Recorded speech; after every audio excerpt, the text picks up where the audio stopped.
Physical macromolecules के 4 group में से आज हम तीसरे ग्रुप की तरफ बढ़ रहे हैं, यानी अमीनो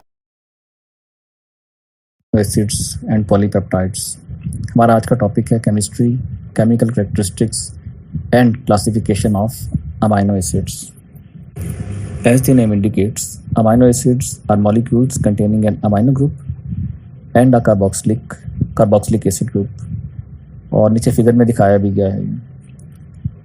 इसके अलावा एक साइड चेन होती है और एक हाइड्रोजन एटम होता है। साइड चेन को हम R से डिनोट कर देते हैं और ये वेरिएबल होती है। लिविंग ऑर्गेनिजम्स में जितनी भी प्रोटीन्स हैं वो सभी की सभी तकरीबन 20 नेचुरली अकरिंग अमीनो एसिड से बनी हुई हैं। ऑल्दो के असल नंबर ऑफ अमीनो एसिड्स का इससे ज़्यादा है, लेकिन नेचुरली अकरिंग जितने भी प्रोटीन्स हैं उनके अंदर जो की कंस्टिट्यूएंट्स हैं वो 20 अमीनो एसिड्स ही हैं। इन सभी के सभी 20 अमीनो एसिड्स के अंदर एक बात कॉमन है, वो ये कि ये सभी के सभी अल्फ़ा अमीनो एसिड्स हैं। यानी इसमें दोनों जो कैरेक्टरिस्टिक ग्रुप्स हैं, बेसिक और एसिडिक, यानी कार्बोक्सिलिक एसिड ग्रुप और अमीनो ग्रुप, वो दोनों अल्फ़ा कार्बन एटम से अटैच हैं, मेन कार्बन एटम से अटैच हैं। एसिड और बेसिस सॉल्यूशन फॉर्म में या एक्वस एनवायरनमेंट के अंदर डिसोसिएट हो जाते हैं। इनकी प्रॉपर्टी है कि इनकी आयोनाइजेशन हो जाती है एक्वस एनवायरनमेंट के अंदर। तो एसिड जो हैं वो प्रोटॉन डोनेट करते हैं, आपने पढ़ा है, या फिर डी प्रोटोनेट हो जाते हैं। ऐसे ही बेसिस जो हैं वो प्रोटॉन एक्सेप्टर्स होते हैं, एक्सेप्ट करते हैं। So this is called protonation. तो एसिड्स में डी प्रोटोनेशन हो जाती है और बेसिस के अंदर प्रोटोनेशन हो जाती है, प्रोटॉन ऐड हो जाता है उनके अंदर। तो अमीनो एसिड्स में क्योंकि ये दोनों ग्रुप प्रेजेंट हैं, तो आप देख रहे हैं स्लाइड नंबर 2 के ऊपर कि इसमें दोनों चार्जेस एक साथ एग्जिस्ट कर रहे हैं एक ही मॉलिक्यूल के अंदर, यानी नेगेटिव भी और पॉजिटिव भी। तो ऐसा मॉलिक्यूल जिसमें एसिडिक और बेसिक करैक्टर एक साथ एग्जिस्ट कर रहा हो, इनको हम एम्फोटेरिक मॉलिक्यूल्स कह देते हैं।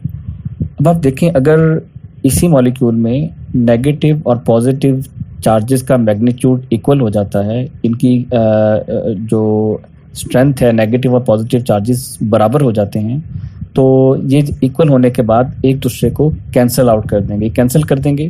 तो इस कंडीशन में we can say that amino acid has no overall charge.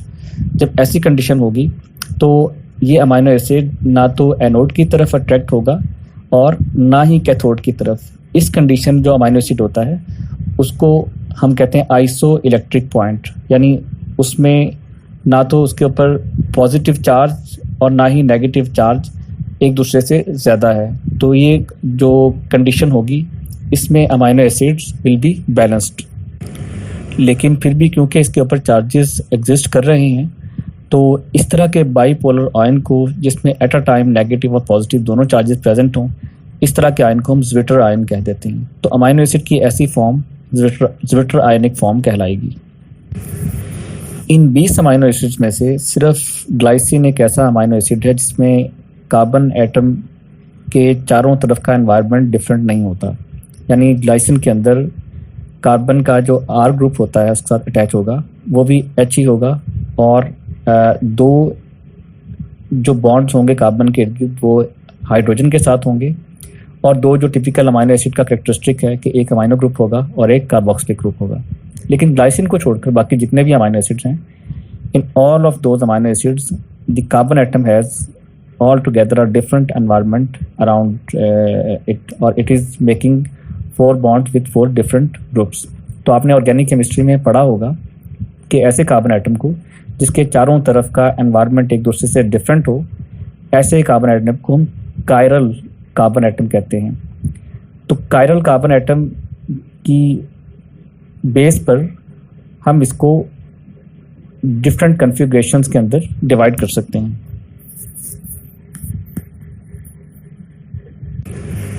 तो स्लाइड नंबर 3 पर अगर आप देखें तो लिखा हुआ है, because of the tetrahedral arrangement of the bonding orbitals around the alpha carbon atom, the 4 different groups can occupy 2 unique spatial arrangements, and thus amino acids have 2 possible stereoisomers. Since they are non-superimposable mirror images of each other, the 2 forms represent a class of stereoisomers called enantiomers.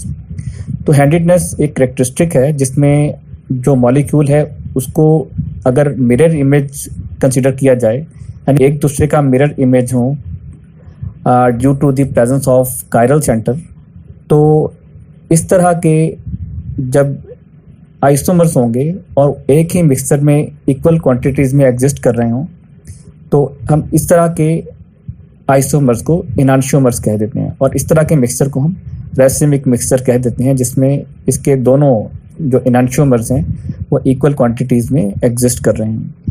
तो इस तरह से जितने भी amino एसिड्स हैं या alpha amino एसिड्स हैं, इनके अंदर due to the presence of chiral centre ये एज इनांशियोमर्स एग्जिस्ट करेंगे और इनके अंदर हैंडेडनेस होगी।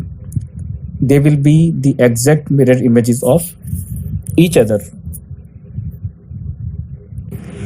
इसी स्लाइड पर next paragraph, for all chiral compounds stereoisomers having a configuration related to that of L glyceraldehyde are designated L and stereoisomers related to D-glyceraldehyde are designated as D। तो glyceraldehyde का जो chiral centre है, इसके गिर्द जो arrangement of bulky groups है, that is very much similar to a typical amino acid.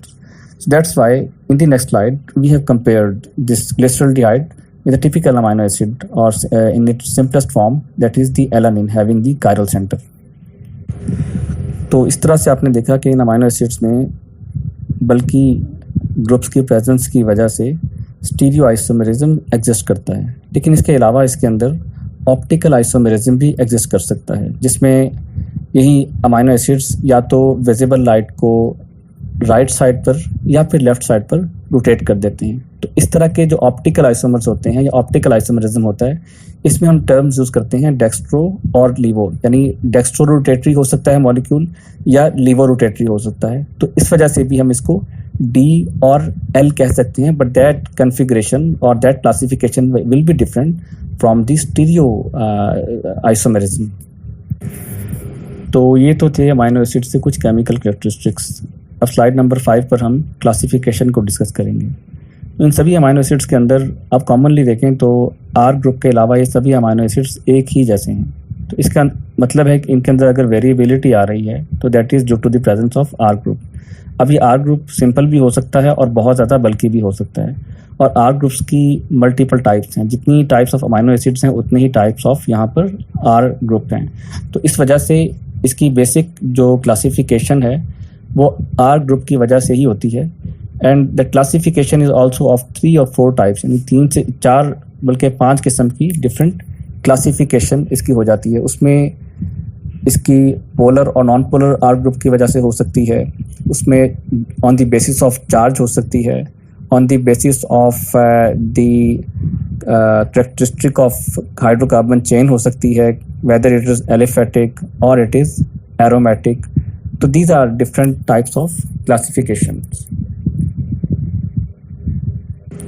तो इसी स्लाइड में सेकंड पैराग्राफ पर the topic can be simplified by grouping the amino acids into 5 main classes based on the properties of their R groups, in particular their polarity or tendency to interact with water and at biological pH, यानी nearly जो pH 7 है, इसको हम physiological pH भी कह देते हैं। The polarity of R groups varies widely from non polar to hydrophobic, that is water insoluble, to highly polar and hydrophobic, that is water hydrophilic, that is water soluble. अब अगर आप next slide पर आ जाएं तो पहली type की classification दिखाई हुई है, जिसमें amino acids have non polar R groups attach to their chiral carbon atom और अल्फा कार्बन एटम। तो इसमें हमारे पास 6 टाइप्स के अमाइनो एसिड्स हैं। सिंपलेस्ट फॉर्म जो है वो ग्लाइसिन है, उसके बाद एलानिन है जिसमें सिंपल अल्काइल और मिथाइल मॉलिक्यूल लगा हुआ है, और नेक्स्ट जो है वेलिन है, इसमें एक हाइड्रोकार्बन चेन है लेकिन ब्रांच चेन है। और नेक्स्ट ल्यूसीन में आप देखें तो जस्ट लाइक वेलिन, लेकिन एक कार्बन एटम या एक मिथाइल ग्रुप इसमें एक्स्ट्रा है विद 4 कार्बन एटम्स। और मिथायोनिन में अगर आप देखें तो यहाँ पर एक चीज़ ऐड हो रही है और वो है सल्फ़र। तो सल्फ़र एटम इसमें ऐड हो रहा है in the hydrocarbon chain, but still because of the presence of hydrocarbon chain it is non polar. Next ऐसे ही आइसोल्यूसिन है, इसमें भी वैसे ही 4 कार्बन्स हैं और एक जो है वो ब्रांच्ड चेन इसके अंदर अटैच्ड है सेंट्रल कार्बन एटम के साथ। तो ये हमारे पास नॉन पोलर और एलिफेटिक आर ग्रुप्स हो जाते हैं। नेक्स्ट क्लास हमारे पास पोलर अनचार्ज्ड आर ग्रुप्स की है। इसमें या तो हाइड्रोक्सिल ग्रुप हो सकते हैं, यानी अल्कोहल हो सकता है ग्रुप, या सल्फ हाइड्रेट ग्रुप हो सकता है, या थायोल जिसको हम कह देते हैं, या फिर इसके अंदर अमाइनो ग्रुप एडिशनल हो सकता है जो पोलैरिटी कॉज कर रहा हो in the form of acetamide. तो पहले नंबर पर स्लाइड पर आप देखें तो सीरीन है हमारे पास अमाइनो एसिड, और इसमें वही अल्कोहलिक इसमें आप देख लें तो आर ग्रुप की जगह मेथनॉल नज़र आ रहा है आपको। हाइड्रोक्सिल ग्रुप है तो डेफिनेटली पोलर नेचर हो जाएगी इसकी। नेक्स्ट है थ्रियोनिन, ये भी हाइड्रोक्सिल या अल्कोहलिक ग्रुप इसमें ऐड है, जिसकी वजह से ये भी पोलर हो जाएगा आर ग्रुप इसका। और उससे नेक्स्ट सिस्टीन है, इसमें थायोल है। जैसे ऑक्सीजन के साथ जब हाइड्रोजन अटैच है तो हम इसको अल्कोहल कह देते हैं, जो सल्फर के साथ हाइड्रोजन होगा तो इसको हम उसी बेस पर थायोल कह देते हैं। तो ये भी डेफिनेटली इनऑर्गेनिक नेचर की वजह से ये भी पोलर होगा। उससे नेक्स्ट प्रोटीन है, ये अमाइनो एसिड ज्योमेट्री में थोड़ा सा डिफरेंट है बाकी अमाइनो एसिड से, क्योंकि इसमें आप देखें तो अमाइनो ग्रुप मर्ज हो रहा है उस रिंग के साथ जो नीचे आर ग्रुप का रिंग बन रहा है उसके अंदर, और कार्बोक्सिलिक ग्रुप जो है वो इसमें फ्री है। तो इसकी ज्योमेट्री या इसकी फॉर्मेशन थोड़ी सी डिफरेंट है, ऑल्दो कि ये उन्हीं अल्फा अमाइनो एसिड्स के अंदर ही आ जाता है। नेक्स्ट आपके पास एस्पैराजिन और ग्लूटामीन है। इनको याद करने में इसलिए भी आसानी होगी कि इनसे मिलते जुलते दो और अमाइनो एसिड्स हैं जिनमें इतना सा फ़र्क है कि अमाइनो ग्रुप को रिप्लेस करके कार्बोक्सिलिक ग्रुप यहाँ पर हो जाता है। तो एस्पैराजिन में आप देखें तो इसके आर ग्रुप के अंदर आपको एसिड अमाइड की तरह से नज़र आ रहा है मॉलिक्यूल, और सिमिलर बेसिस पर ग्लूटामिन के अंदर सिर्फ एक कार्बन या एक मिथाइल ग्रुप ऐड हो गया, उसके अंदर बाकी वैसे के वैसी ही चेन है जैसी एस्पैराजिन के अंदर है, और इसमें भी एसिड अमाइड ही है। तो सेम इसी पैटर्न के ऊपर एस्पार्टिक एसिड और ग्लूटामिक एसिड भी है। तो जैसे अमीन के सफिक्स को यूज़ करते हुए एस्पैराजीन हो गया या ग्लूटामीन हो गया, ऐसे ही कार्बोक्सिलिक एसिड जब इसके अंदर होगा तो उसको एस्पार्टिक एसिड या ग्लूटामिक एसिड कह देते हैं, या आप नेक्स्ट लास्ट में अब इसको पढ़ेंगे। अब यहाँ पर आपके पास एक और तरह की भी क्लासिफिकेशन आ जाती है। अगर आपसे पूछा जाए कि अल्कोहल फंक्शनल ग्रुप वाले अमाइनो एसिड्स कौन से हैं, तो आप बता सकते हैं कि सेरीन और थ्रियोनिन दो ऐसे अमाइनो एसिड्स हैं जिनमें अल्कोहल फंक्शनैलिटी एग्जिस्ट करती है।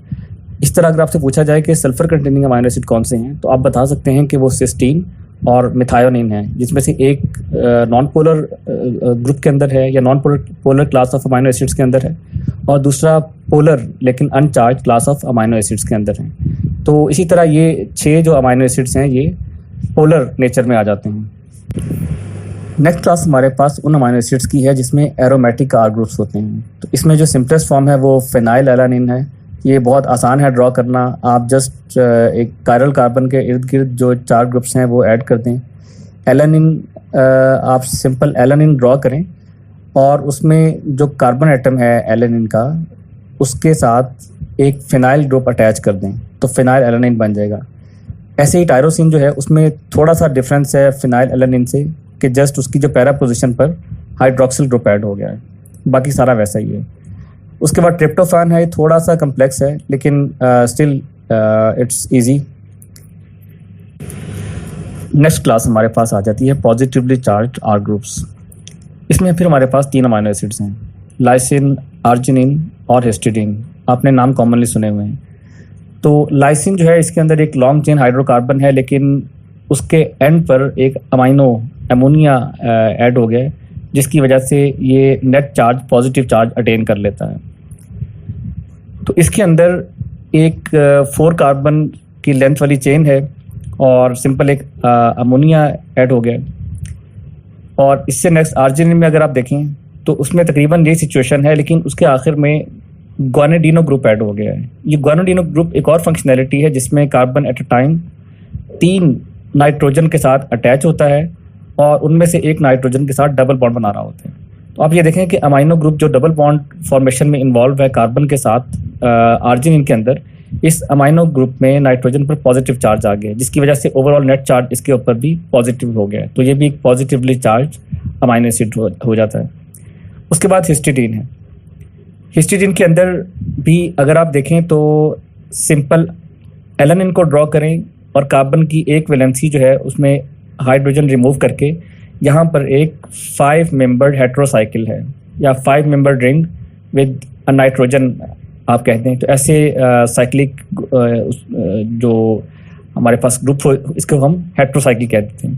तो इसमें फिर एक नाइट्रोजन है और इसके अंदर एक डबल बॉन्ड अगर आप देखें तो ये अगर रेजोनेट करेगा तो अगर ये नाइट्रोजन पर आता है यही डबल बॉन्ड शिफ्ट कर जाता है, तो शिफ्ट करने के बाद आप देखें तो नाइट्रोजन पे पॉजिटिव चार्ज आ सकता है, क्योंकि नाइट्रोजन ऑलरेडी यहाँ पर 3 बॉन्ड्स बना रहा है, एक हाइड्रोजन के साथ और 2 कार्बन के साथ। तो अगर डबल बॉन्ड भी यहाँ शिफ्ट होता है तो इस नाइट्रोजन के ऊपर भी नेट चार्ज पॉजिटिव आ जाएगा, जिसकी वजह से जो ओवरऑल अमाइनो एसिड जो होगा वो पॉजिटिवली चार्ज हो जाएगा with net positive charge. Next class हमारे पास नेगेटिवली चार्ज अमाइनो एसिड्स की है which contain negatively charge R groups. इसकी हमने बात पहले ही जैसे मैंने आपको बताया था एस्पैराजिन और ग्लूटामिन के अंदर कि वो इनसे रिजेंबल करते हैं स्ट्रक्चर के अंदर। तो ये वही अमाइनो एसिड्स हैं जस्ट इसमें अमाइड फंक्शनैलिटी वहाँ से रिमूव करके तो कार्बोक्सिलिक एसिड इसमें उसमें कन्वर्ट हो गया। तो आप ये देखें कि बिल्कुल वैसे ही है जो कार्बन चेन थी बिल्कुल जैसे एस्पैराजिन में है और ग्लूटामिन के अंदर है कि एस्पैराजिन में एक कार्बन एटम था बीच में और 7 कार्बोक्सिलिक ग्रुप एडिशनल ऐड हो गया था, और इसी तरह ग्लूटामेट के अंदर 2 कार्बन या 2 मिथाइल ग्रुप्स हैं और एक कार्बोक्सिलिक ग्रुप ऐड हो गए। तो यहाँ भी आपके पास फिर एक और टाइप की क्लासिफिकेशन आ जाती है कि अगर आपसे ये पूछा जाए कि 2 amino acids containing 2 amino groups, तो आप बता देंगे कि एस्पैराजिन और ग्लूटामिन के अंदर ये होता है कि एक एडिशनल अमाइनो ग्रुप होने की वजह से in the form of amide those are the amino acids with 2 amino groups. इसी तरह अगर कोई पूछे आपसे कि amino acids with 2 carboxylic groups, तो आप आसानी से बता सकते हैं कि एस्पार्टिक एसिड और ग्लूटामिक एसिड, जिनको हम आयनाइज्ड फॉर्म में एस्पार्टेट और ग्लूटामेट भी कह देते हैं, तो these are the amino acids with 2 carboxylic acid groups. So this is all